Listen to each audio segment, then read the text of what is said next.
ମା କ୍ଷୀରର ଉପାଦେୟତା। ମା କ୍ଷୀରର ଉପାଦେୟତା କେତେ ସମସ୍ତେ ବୁଝିପାରନ୍ତି ନାହିଁ। ଆଧୁନିକ ମା ମାନେ ନିଜର ବକ୍ଷ ସୌନ୍ଦର୍ଯ୍ୟ ନଷ୍ଟ ହେବା ଭୟରେ ସନ୍ତାନକୁ କ୍ଷୀର ପିଆନ୍ତି ନାହିଁ। ବୋତଲ ଧରାଇ କର୍ତ୍ତବ୍ୟ ଶେଷ କରନ୍ତି।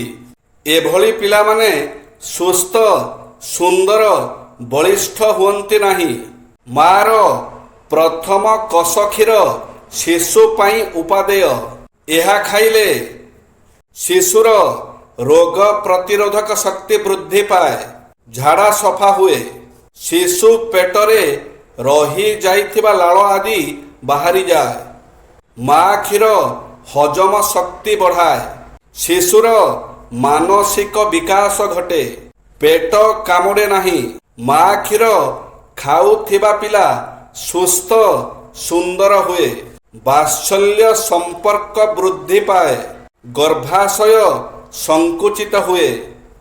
ଶିଶୁ କ୍ଷୀର ଖାଉଥିଲେ ମାର ଋତୁସ୍ରାବ ଡେରି ହୁଏ, ମାର ସ୍ତନ କର୍କଟ ରୋଗ ହୁଏ ନାହିଁ।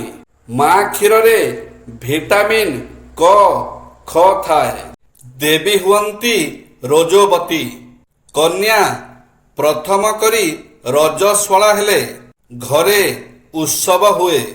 ମାଟି ରଜସ୍ୱଳା ହେଲେ ପାଳନ କରାଯାଏ ରଜ ପର୍ବ।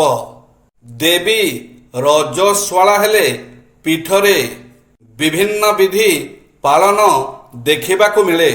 ସନାତନ ସଂସ୍କୃତିରେ ଋତୁମତୀ ନାରୀ ବା ଦେବୀଙ୍କୁ ଅତି ଉଚ୍ଚ ସ୍ଥାନ ଦିଆଯାଇଛି। ଆସାମର କାମାକ୍ଷା ପୀଠରେ ଦେବୀ 3 ଦିନ ଧରି ରଜସ୍ୱଳା ହୁଅନ୍ତି। ଦକ୍ଷିଣ ଭାରତର କିଛି ଦେବୀ ପୀଠରେ ମାତୃଶକ୍ତିର ପ୍ରତୀକ ଭାବେ ଜନନେନ୍ଦ୍ରିୟ ପୂଜାର ପରମ୍ପରା ରହିଛି।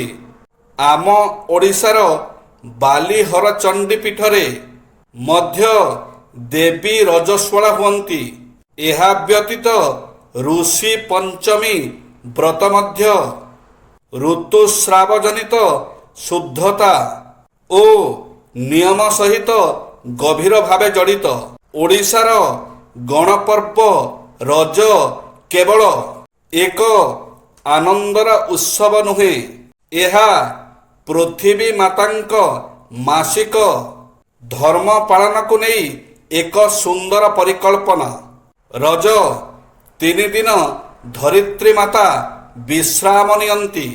ମାର ଜରାୟୁରୁ ଭ୍ରୂଣ ସୃଷ୍ଟି ହେବା ଭଳି ପୃଥିବୀ ଗର୍ଭରୁ ଯେଉଁ ଶସ୍ୟ ଉତ୍ପନ୍ନ ହେବ, ତାହା ଯେପରି ସୁସ୍ଥ, ପରିପୋଷଣ ଓ ବିଷମୁକ୍ତ ହେବ, ତାହା ପ୍ରତି ଯତ୍ନବାନ ହେବାର ମହତ ଭାବନା ନେଇ ରଜ ସଂକ୍ରାନ୍ତି ପାଳିତ ହୁଏ। ବସୁଧା ମାତାଙ୍କ ଭଳି ଘରର ମହିଳା ଓ କନ୍ୟାମାନେ ମଧ୍ୟ ଏହି 3 ଦିନ ସବୁ ଗୃହ କାର୍ଯ୍ୟରୁ ବିଶ୍ରାମ ନେଇ ଅତି ଆନନ୍ଦ ଉଲ୍ଲାସରେ ସମୟ କାଟିଥାନ୍ତି।